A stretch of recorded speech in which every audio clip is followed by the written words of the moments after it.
मसीह यीशु में आप सबकी सलामती हो। उम्मीद करता हूँ कि आप सब खैरियत से होंगे और यीशु मसीह में अच्छी ज़िंदगी गुजार रहे होंगे। तो मेरे अजीज़ों, हम बिना टाइम ज़ाया किए आज के कलाम खुदावंद की तरफ बढ़ेंगे। मेरे साथ निकालिएगा पुराने अहदनामा में से यिर्मयाह की किताब में से उसका 32 बाब और उसकी हम 18 आयत से पढ़ेंगे। तो हज़ारों पर शफ़क़त करता है और बाप दादा की बदकिरदारी का बदला उनके बाद उनकी औलाद के दामन में डाल देता है, जिसका नाम खुदाए अज़ीम व कादिर रब्बुल फ़वाज है। आमीन। कलाम खुदावंद के पढ़े और सुने जाने के वसीला से हम सब बरकत पाएँ। आमीन। मेरे अजीज़ों, अभी जो हमने कलाम खुदावंद में से पढ़ा है, तो खुदावंद का कलाम हमसे ये बयान करता है कि खुदावंद हज़ारों पर शफ़क़त करने वाला खुदा है, लेकिन जो बाप दादा की जो बदकिरदारी होती है, जो उनके गुनाह होते हैं, बाइबल बताती है कि वो बच्चों के सामने भी आते हैं, उनके दामन में भी वो डाल देता है। फैमिलियर लानते, गुनाह के बायस जो आ जाती हैं लानते, तो वो फिर जनरेशन्स में ट्रांसफ़र होती हैं। जो बाप दादा गुनाह करते हैं उनके बायस जो लानते आ जाती हैं, फेलियरपन आ जाता है, उनको बोलते हैं फैमिलियर कर्ज। मतलब कि जनरेशन्स में ये ट्रांसफ़र होने वाले होते हैं कि आपकी फैमिली में, आपके ख़ानदान में बाप से बेटों के अंदर जाता है, दादा से। आपका जो दादा है, तो दादा ने अगर कोई गुनाह किए हैं तो उसके बायस अगर कोई कर्ज़, कोई लानत उनके ऊपर आ गई तो वो ट्रांसफ़र भी हो सकती है आपका जो बाप है उसकी लाइफ में और फिर उसकी ज़िंदगी में से आपकी ज़िंदगी में। तो आपको एक चीज़ को समझना है कि बाइबल हमें बताती है कि खुदावंद जो है वो दूसरी, तीसरी, चौथी पुस्तक जो है वो बदला लेता है। तो मेरे अजीज़ों, आपको ख़ास कर ये चीज़ को समझना है कि अगर आप ये चाहते हैं कि आपके बच्चे जो हैं वो नेक्स्ट लेवल पर जाएं, बड़ी पोजीशंस पर खड़े हों, तो सबसे पहले आपको ख़ुद को ठीक करने की ज़रूरत है। अगर आप खुदावंद के कलाम के साथ अटैच नहीं हैं, अगर आप चर्च नहीं जाते, आप बैठकर दुआ नहीं करते, आपका दुआया मज़बा नहीं है, तो आपको एक चीज़ को समझना है कि मेरा जो इस तरह का गलत तरीके से चलना है, अगर ये खुदावंद की नज़र में नापसंदीदा है, जिस तरह से मैं चल रहा हूँ, मेरा ये तरीका खुदावंद को पसंद नहीं है, तो इसके बाइस जो स्ट्रगल है, जो फेलियरपन है, वो मेरे बच्चों के सामने भी आ सकती है। बाइबल बताती है कि अभी हमने आपके सामने पढ़ा कि खुदावंद हज़ारों पर शफ़क़त करने वाला खुदा है, पर जो बाप दादा की जो बदकिरदारी है वो बच्चों के दामन में भी डाल देता है। बाइबल हमें बता रही है कि जो दादा, जो बाप अगर कोई गुनाह करते हैं, कोई बदी करते हैं खुदावंद के हुजूर, तो उसका जो हर्जाना है वो बच्चों को भी भुगतना पड़ सकता है। तो मैं आपको एक चीज़ बताता हूँ कि जब बाप ने एक प्रॉब्लम फेस की, दादा ने एक प्रॉब्लम फेस की, वो गरीबी हो सकती है, वो कोई बीमारी हो सकती है, तो जब बच्चों की लाइफ में वो जाती है तो वो बढ़ जाती है। आपको मालूम है, अभी मैं एक और हवाला आपके सामने पढ़ूंगा जिसमें मैं ये चीज़ आपको बताऊंगा, ये चीज़ प्रूव कर दूंगा कि जब बच्चों की लाइफ में वो जाती है तो वो सम टाइम बढ़ जाती है। खुदावंद उसको बढ़ा देता है, उस स्ट्रगल को, उस फेलियरपन को, उस फेलियरपन को बच्चों की लाइफ में। अगर आप ये चाहते हैं कि आपके बच्चे नेक्स्ट लेवल पर जाएं, बड़ी पोजीशंस पर जाएं, सक्सेस को देखें और फेलियरपन उनकी लाइफ में ना आए, तो पहले जो इसकी शुरुआत है सक्सेस की, जो आपकी बच्चों की लाइफ में जानी है बाद में, उसकी शुरुआत आपसे होगी। आपको ये चीज़ समझनी, अगर आप गलत चल रहे हो तो आपको ठीक होने की ज़रूरत है, क्योंकि आपका जो गलत चलना है वो आपके बच्चों के सामने भी आ सकता है, ऐसा बाइबल कहती है। तो हम कलाम खुदावंद में से एक और हवाला पढ़ेंगे। मेरे साथ निकालिएगा पुराने अहदनामा में से इस्तिस्ना की किताब में से उसका 28 बाब और उसकी हम 58 आयत से पढ़ेंगे। अगर तू उस शरीयत की उन सब बातों पर जो इस किताब में लिखी हैं इख्तियात रख कर इस तरह अमल ना करे कि तुझको खुदावंद अपने खुदा के जलाली और मुहीब नाम का खौफ हो, तो खुदावंद तुझ पर अजीब आफतें नाजिल करेगा और तेरी औलाद की आफतों को बढ़ाकर बड़ी और देर पा आफतें और सख्त और देर पा बीमारियां कर देगा। आमीन। कलाम खुदावंद के पढ़े और सुने जाने के वसीला से हम सब बरकत पाएँ। आमीन। तो मेरे अजीज़ों, अभी जो हमने कलाम खुदावंद में से ये हवाला पढ़ा है, तो आप देखें कि बाइबल बता रही है कि अगर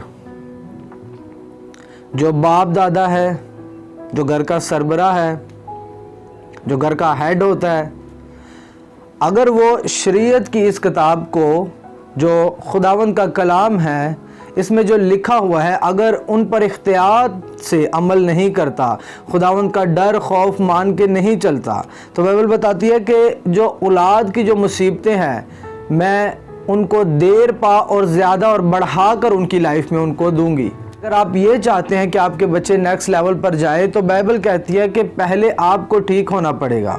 अगर आप ठीक नहीं होते तो आपकी जो बदकिरदारी है, जो बाप दादा की बदकिरदारी है, वो बच्चों की लाइफ में आ सकती है और बच्चों को स्ट्रगल करनी पड़ सकती है अपनी लाइफ में। पहले आपने खुद को ठीक करना है।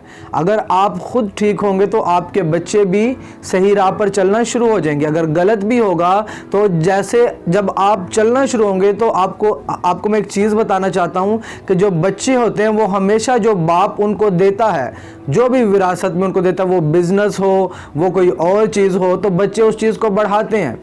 अगर आप मूवीज़ देखने वाले तो आपको एक चीज़ को समझना है, आप 2 घंटे 3 घंटे अगर मूवीज़ इंटरनेट यूज़ करने वाले हैं, फेसबुक यूज़ करने वाले, सोशल मीडिया यूज़ करने वाले हैं, तो आपका बच्चा उस चीज़ को बढ़ा देगा आगे। वो अपनी लाइफ में ये पॉसिबल है कि वो पूरा दिन सोशल मीडिया पे गुजार दे। आप एक पैक लगाने वाले हैं, ये पॉसिबल है कि आपका बेटा उस जो आप एक लगाने वाले हैं, आपका बेटा पूरी बोतल पीने वाला हो। तो आपको इन चीज़ों को समझना है कि बाप जो होता है, जो भी अपने बच्चों को वो चीज़ ट्रांसफ़र जब उसकी लाइफ में करता है अपने बच्चों की लाइफ में, तो बच्चे उस चीज़ को हमेशा बढ़ाते हैं।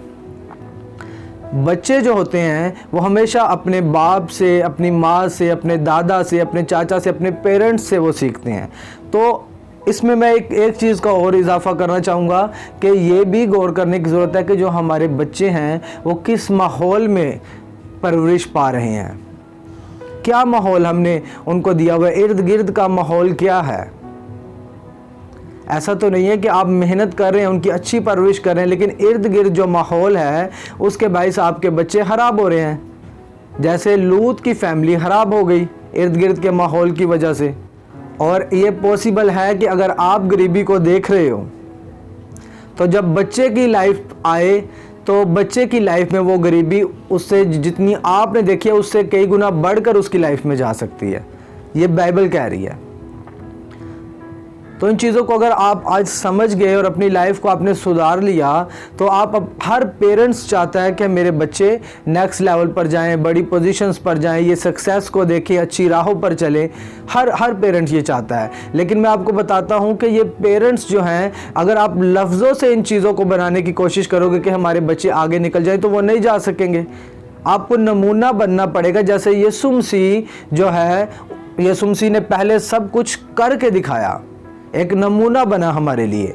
यीशु मसीह ने अगर कहा कि तेरे गाल पे कोई एक थप्पड़ मारे तो दूसरा उसके आगे कर दे, तो यीशु मसीह ने ऐसा करके दिखाया। पहले यीशु मसीह ने कहा कि अगर कोई तुझे 1 कोस बिगाड़ में ले जाए तो उसके साथ 2 कोस चला जा।